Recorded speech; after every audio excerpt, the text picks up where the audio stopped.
find the best angle for you. I am so lucky. I'm with this guy, Sean Chiplock. Sean, you're a one-man show over here. You had a line of people. You were taking pictures. You were signing autographs. You were doing everything with them. I love it. What started all this? I mean, are you an actor, a voice actor? How did this start? Well, first of all, I'm the one who's lucky, because do you see this drip right here? Like, I wish I could wear these colors and make them look good.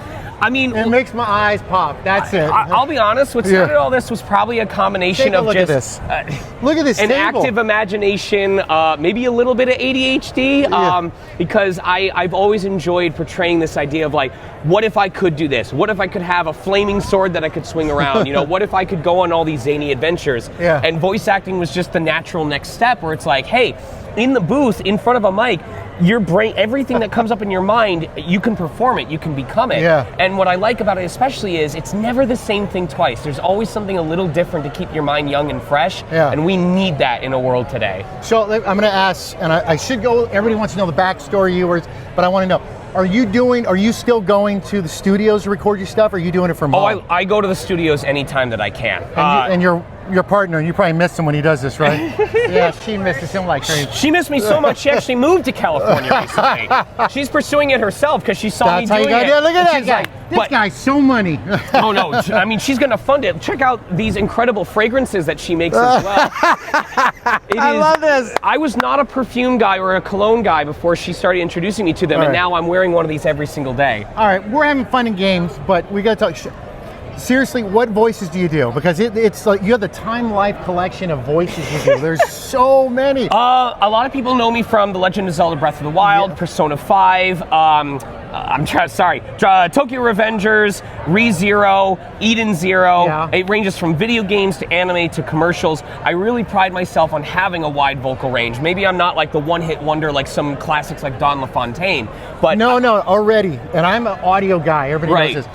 You have a voice that just pops adaptable, through. yes. I throw them on the radio. Being adaptable is a huge blessing in this industry, Yeah. because if they trust that no matter where they put you, you can do something believable, Yeah. you instantly become so marketable, so valuable. And you mentioned earlier about the table, you know, being able to handle sales, being able to handle conversations, being able to multitask is such a valuable skill in so many different industries, not just VO. So I mean, look at you. You're attractive, you've got a good voice, you dress well, you got it all, baby. I like this guy. I like this guy. So let me ask you something. So are you auditioning for stuff? Every day. But are people pulling you in for stuff? Is your agent Sometimes. Because you seem like, and you probably go in the booth. And, Right. And I'm doing it right now. Right, I notice we're very similar. We are. Your hands are moving. Gesticulation. Your hands are moving around when you're announcing. The general rule of thumb in the booth Right? is, as long as it's not hitting the mic or getting in the way of your mouth, anything is fair game. And I'm very much like a method actor. So if it's a studious character, you know, I'm standing there with his hand held up against his glasses.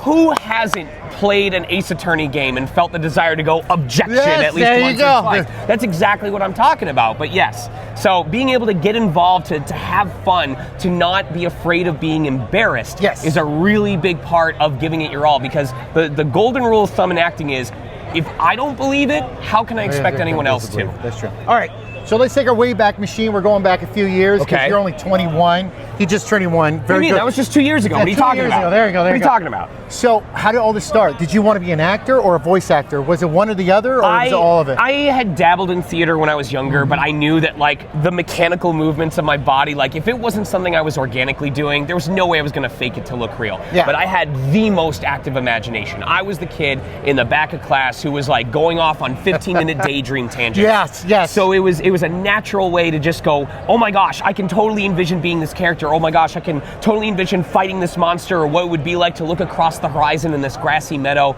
And I think the odyssey of the mind is really where I excelled. So it all boils down to passion. Like, people ask, what made you decide on VO? And it's like, I couldn't not do it.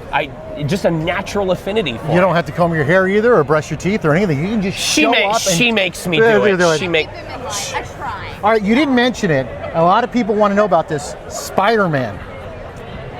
Peter Parker, is there two different sounds? Is there a Peter Parker and a Spider-Man? Not really. So this is the interesting thing. When I booked that role, I was absolutely the one going, oh my gosh, who am I to be in a role like this when you consider all the classics that have played him? Everybody does But that. it ended up working out that way because I ended up using that as part of his psyche of, here's Spider-Man, relatively fresh out of college, entering this place that has all these established superheroes. He must be feeling the same way. Yeah, you know? yeah, He's like, who am I? Why do I belong here? So I definitely made a distinct choice where I was like, let's use that nervousness, that anxiety, that self-doubt, and use that as part of his character arc of where he has to come into his own and go, maybe I am the fresh blood, but that doesn't mean I don't deserve to be here. In the same way that as a voice actor, I was very unknown for several years, but I knew I had what it took. So all that mattered was getting in there and doing the job that needed to be done. Congratulations, you man. Thank you. You are freaking fantastic. All right, they want to know, because I want them to follow you, social media. Blue Sky and Twitch are the two big ones, and they're both the same. It's Sonic Mega, like, because I was 12 years old making... At Sonic Mega. At Sonic Mega. Okay. Think Sonic and Mega Man, just without the man, because I'm a child at heart. He said Twitch, so now I know there's long videos on there. Oh, we have everything. I cannot wait to see this. We have everything uploaded to YouTube. We're not going to talk about it. You want to see it, you got to go see it. Hey, dude, high five, two of them. Thank you. This guy is awesome. Find out more of him, follow him. And then when this show airs, you guys, it'll all be below to follow you and all that And good stuff. thank you in advance for buying every single one of my partner's fragrances. That's why Great guy, fantastic guy. He said I smell.